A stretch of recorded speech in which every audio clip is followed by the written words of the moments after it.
Hello everyone, welcome back to my channel. Today we are going to start a new playlist or a course, whatever you want to call it. This is called IMET Biology section. तो यहाँ पे हम लोग practice questions करेंगे bio के और with explanation solution वगैरह जो भी होगा. तो शुरू करते हैं. आज का हमारा फर्स्ट वीडियो है ये IMET कोर्स का. Let's start. And if possible तो हम लोग आगे IMET के और क्वेश्चंस रिगार्डिंग जैसे कि जनरल नॉलेज के कुछ सवालात हो गए या फिर लॉजिकल रीजनिंग, मैथमेटिक्स, तो वो भी देखेंगे. But for now we are starting with biology. चलें, क्वेश्चन नंबर 1 और ये एक्चुअली रेफरेंस नंबर यहाँ पे 301 लिखा हुआ है. Well, let's start. Question 301 says, in relation to the human genome, which of the following are correct? तो यहाँ पे हमें options given है और कुछ statements यहाँ पे given है. हमें select करना है कौन सी statements इनमें से correct and then we need to take accordingly. तो ये सारे conceptual questions हैं. IMET के अंदर ज़्यादातर जो सवालात होते हैं वो memory based questions कम होते हैं, कॉन्सेप्ट बेस्ड क्वेश्चन ज़्यादा होते हैं. तो यहाँ पे भी इसी तरीके का एक सवाल है. बहुत जनरल सी एक स्टेटमेंट दी गई कि ह्यूमन जीनोम के हवाले से कौन सी स्टेटमेंट जो है वो करेक्ट है. स्टेटमेंट नंबर 1 के अंदर the DNA genome is coded by 4 different basis, जो कि बिल्कुल सही बात है. जीनोम DNA जीनोम कहा जाता है जेनेटिक मटेरियल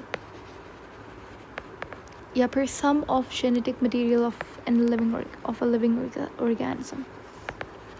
तो जो DNA बना हुआ होता है वो 4 डिफरेंट बेसिस से बना हुआ होता है. बिल्कुल सही बात है. Adenine, guanine, thymine and cytosine, ये 4 बेसिस से DNA बना हुआ होता है. Right statement. उसके बाद स्टेटमेंट नंबर 2 के अंदर कह रहा है the sugar backbone of the DNA strand is formed by glucose. तो ये स्टेटमेंट गलत है क्योंकि ग्लूकोज नहीं, राइबोस शुगर होती है, वो भी डीऑक्सी राइबोस शुगर होती है. ठीक है. स्टेटमेंट नंबर 3 के अंदर कहता है DNA is found in the nucleus of bacteria. Bacteria के पहली बात तो ह्यूमन जीनोम के हवाले से स्टेटमेंट हमें सेलेक्ट करनी है और यहाँ पे बैक्टीरिया लिखा हुआ है. और दूसरी बात ये कि स्टेटमेंट अगर गिवन भी है तो गलत है क्योंकि बैक्टीरिया के पास न्यूक्लियस नहीं होता. बैक्टीरियल DNA जो होता है वो साइटोप्लाज्म के अंदर पाया जाता है. तो यहाँ पे statement 1 is the only right statement. तो सही जवाब होगा 1 या फिर first option is the right option. Question number 302. Animal cell contain organelles that take part in vital processes. Which of the following is true? हमें यहाँ पे right statement select करनी है. Statement number 1. The majority of energy production by animal cells occurs in the mitochondria. ये statement सही है कि जो energy production होती है ज़्यादातर वो animal cell के अंदर यानी कि हमारे अंदर mitochondria के अंदर होती है, which is a right statement. Number 2. The cell wall protects the animal cell membrane from outside pressure differences. तो पहली बात देखो, animal cell wall, animal cell के पास सेल वॉल नहीं होती. The endoplasmic reticulum plays a role in protein synthesis. ये भी एक सही स्टेटमेंट है. RER जो है वो प्रोटीन सिंथेसिस के अंदर काम आती है. तो यहाँ पे स्टेटमेंट नंबर 1 और 3 दोनों सही स्टेटमेंट्स हैं. तो E ऑप्शन सही होगा या फिर 5. Question number 303. With regards to animal mitochondria के हवाले से आपको एक करेक्ट स्टेटमेंट चूज़ करनी है. Mitochondria is not necessary for aerobic respiration. ये स्टेटमेंट गलत है क्योंकि एरोबिक रेस्पिरेशन के लिए माइटोकॉन्ड्रिया रिक्वायर्ड होता है. Statement number 2. Mitochondria are the sole cause of sperm cell movement. याद रखिएगा, स्पर्म सेल की मूवमेंट के लिए ATP रिक्वायर्ड होता है और वो माइटोकॉन्ड्रिया से होता है. लेकिन यहाँ पे इन्होंने लिखा हुआ है सोल कॉज, यानी कि अगर mitochondria is the only way जहाँ से स्पर्म की मूवमेंट होती है, तो ऐसा नहीं है. ठीक है. तो ये स्टेटमेंट जो है वो गलत है. Statement number 3. The majority of DNA replication happens inside mitochondria, which is not a right statement क्योंकि DNA रेप्लिकेशन ज़्यादातर न्यूक्लियस के अंदर होती है. Mitochondria are more abundant in fat cells than in skeletal muscles. ये गलत स्टेटमेंट है. Skeletal muscles के अंदर ज़्यादा माइटोकॉन्ड्रिया होता है क्योंकि हमें मूवमेंट करनी होती है मसल की. Statement number 5. माइटोकॉन्ड्रिया जो है वो डबल मेम्ब्रेन से बाउंडेड होता है. तो ये स्टेटमेंट सही है. Question 304, in relation to bacteria which of the following is false? Bacteria के हवाले से एक फॉल्स स्टेटमेंट हमें चूज़ करनी है. Number 1, bacteria always lead to disease. हर तरीके का बैक्टीरिया हमेशा बीमारी कॉज करता है. तो ऐसा नहीं है, ये स्टेटमेंट गलत है. क्योंकि अच्छा, इस बैक्टीरिया को हम लोग बोलते हैं पैरासिटिक बैक्टीरिया, जो कि डिजीज़ कॉजिंग बैक्टीरिया होता है. लेकिन इसके अलावा बहुत सारे गुड बैक्टीरियाज होते हैं. हमारे स्टमक, हमारी गट के अंदर बहुत सारा बैक्टीरिया पाया जाता है. इकोलाई सिम्बायोटिक बैक्टीरिया होता है. ठीक है. बहुत सारे बैक्टीरियाज जो है वो कमेंसुलिज्म करते हैं.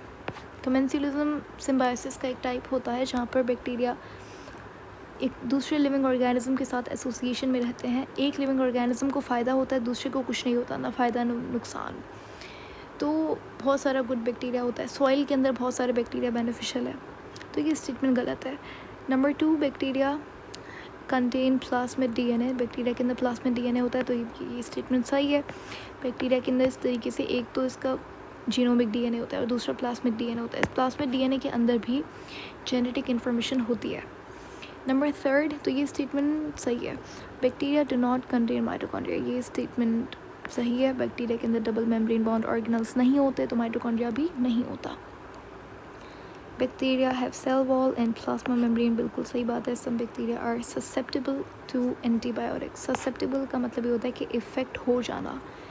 एक होता है ससेप्टेबल और एक होता है resistance.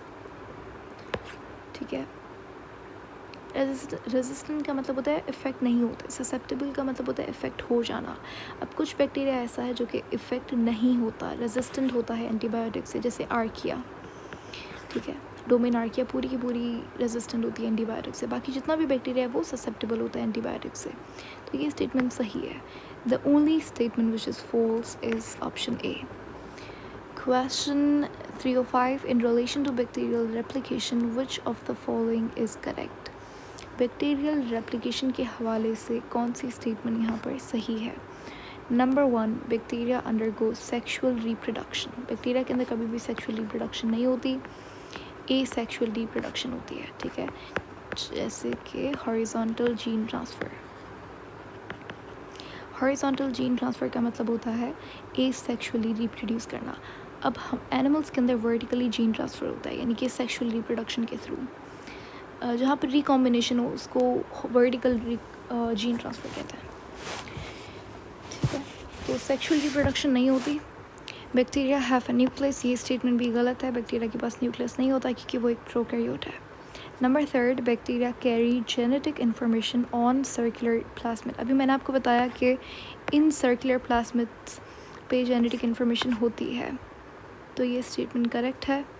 Number 4, bacterial genomes are formed of RNA instead of DNA. तो ये स्टेटमेंट गलत है. बैक्टीरिया का जो जीनोम है वो DNA से ही बना हुआ होता है, not RNA. Number 5, bacteria requires gametes to replicate. Bacteria के अंदर कभी भी गैमेट्स नहीं बनते. गैमेट्स क्या होता है? जैसे एग और स्पर्म, ये गैमेट्स होता है. बैक्टीरिया के अंदर मियोसिस नहीं होता कभी भी, तो गैमेट्स भी नहीं बनते. बैक्टीरिया के अंदर हमेशा माइटोसिस होता है और एसेक्सुअली वो ट्रांसफ़र करते हैं. For example binary fission, budding, fragmentation, इस तरीके के प्रोसेस से. तो ये हमारा पहला सेशन था बायो क्वेश्चंस के हवाले से. In future we are going to bring more videos for you, and for now that's it. I'll see you guys in the next video. Until then, take care. Bye bye.